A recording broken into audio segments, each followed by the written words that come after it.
Дорогие друзья, подписчики моего канала и все, кто следит за резонансными делами в Украине, с вами юрист Валерий Табаков. Сегодня я подготовил подробный, расширенный разбор дела Вячеслава Зинченко, обвиняемого в убийстве Ирины Фарион.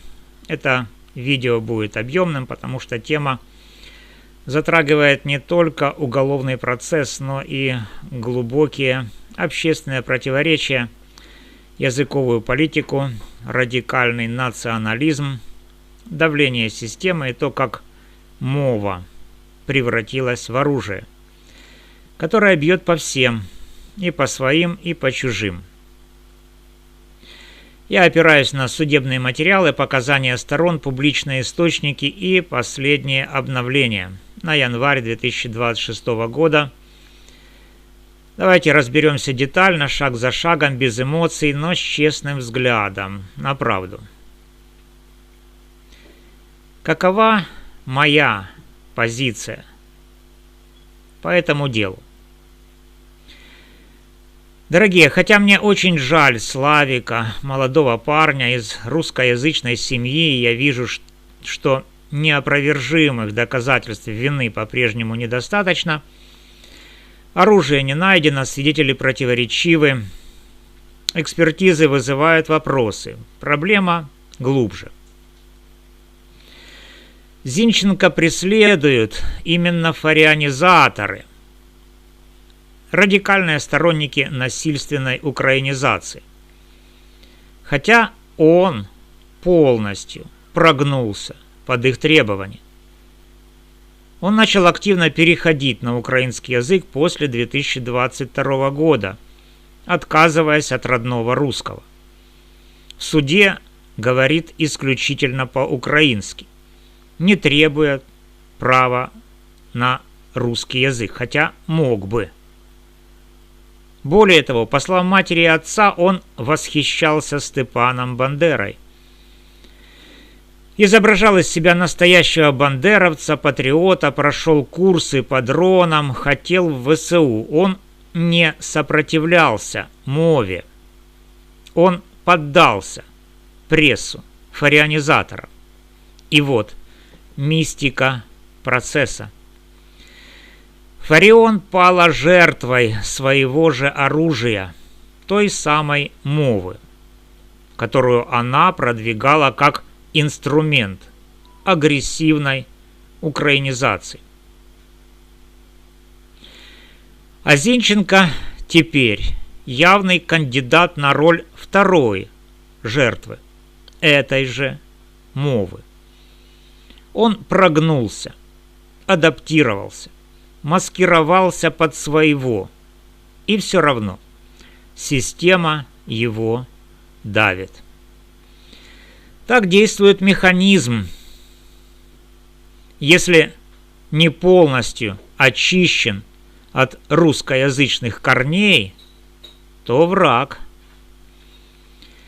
Фарион не стоило продвигать насильственную украинизацию, разделяя общество и наживая врагов. Зинченко не стоило прогибаться под гнетом фарианизаторов. Лучше было отстаивать свои права открыто.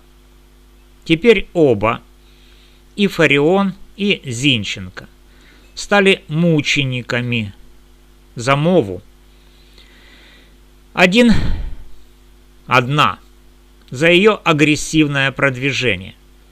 Второй за попытку подчиниться и прогнуться.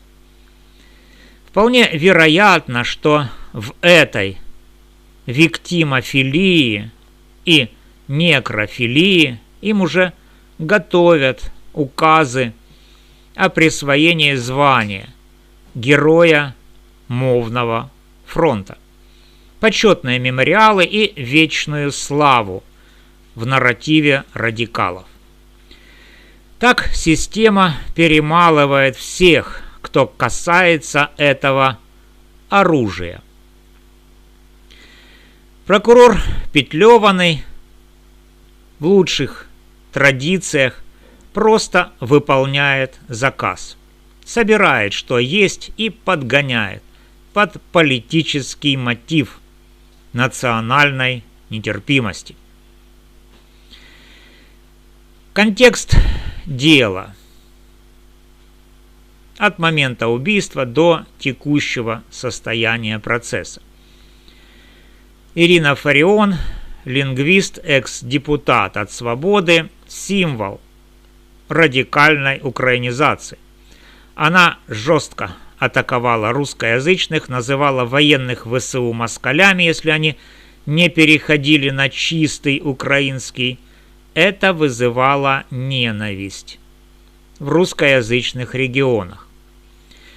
19 июля 2024 года во Львове ее застрелили выстрелом в голову возле дома. Дело стало политизированным.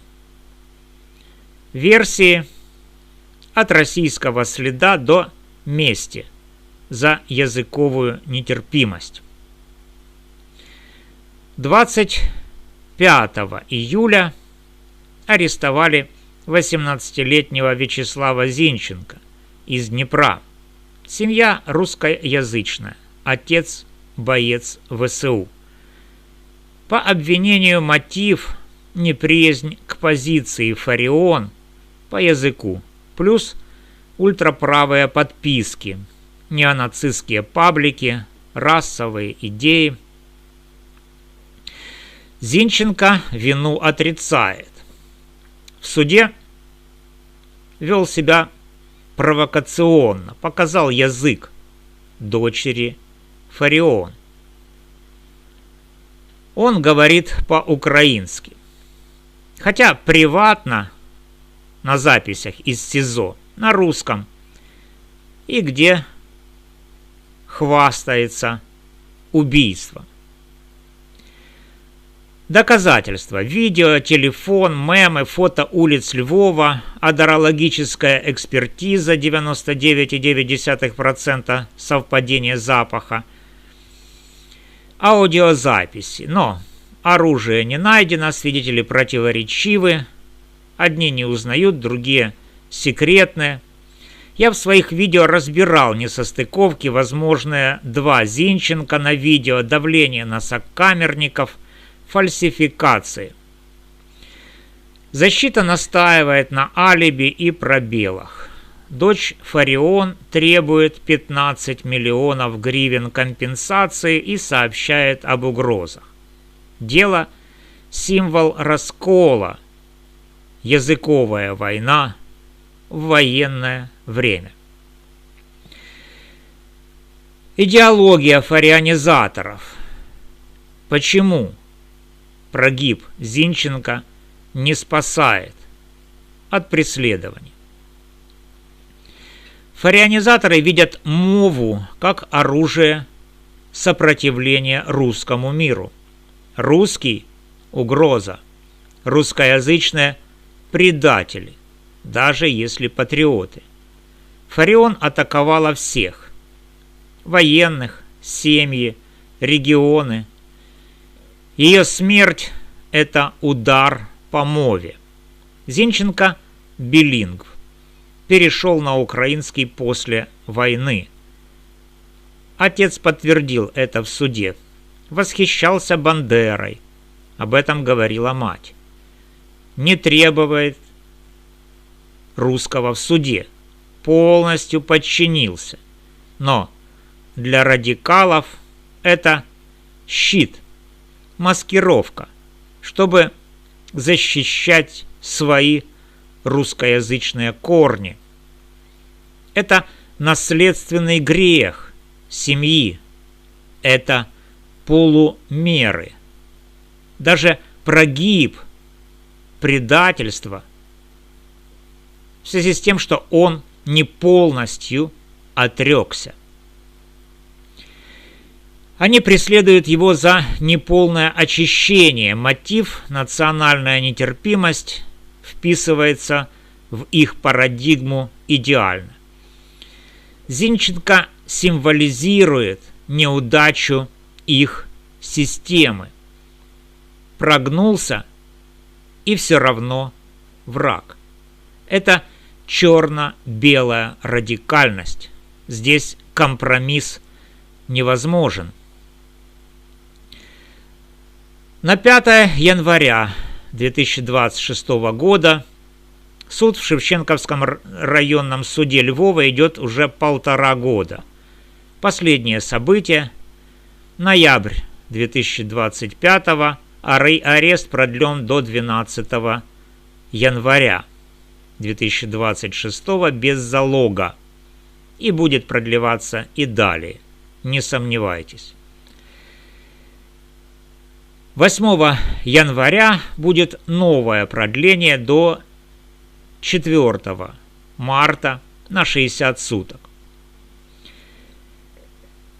В декабре 2025 года выступал эксперт по портретной и одерологической экспертизам. Свидетели. Были отмечены странности и несовпадения. Итак, 8 января ждем следующее судебное заседание по продлению меры пресечения.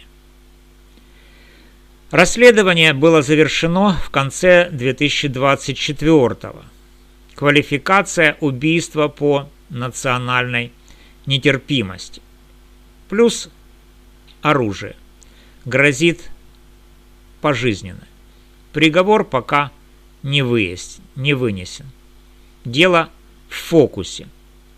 Угрозы, акции, общественный накал. В целом дело показывает, как разрушительно действует радикализм. Насильственная украинизация – ошибка Фарион. Прогиб под нее – ошибка Зинченко. Теперь оба мученики в глазах системы, жертвы одного оружия, побратимы. Здесь нужна объективность. Закон должен быть выше идеологии. Если виновен, доказать неопровержимо. Если нет, освободить. Я продолжу анализы. Спасибо за просмотр. Пишите комментарии, делитесь мыслями. Подписывайтесь. Ставьте лайки для распространения правды. Хочу уведомить вас, что сегодня, 5 декабря 2026 года, я подал заявление омбудсмену Лубенцу по поводу препятствования мне в доступе к справедливому суду. 8 ноября я подал заявление о признании меня потерпевшим в деле об убийстве Фарион. Суд до сих пор не рассмотрел мое заявление. Надеюсь, запрос Лубенца сдвинет дело с мертвой точки. Спасибо за внимание. С вами был Валерий Табаков. До встречи.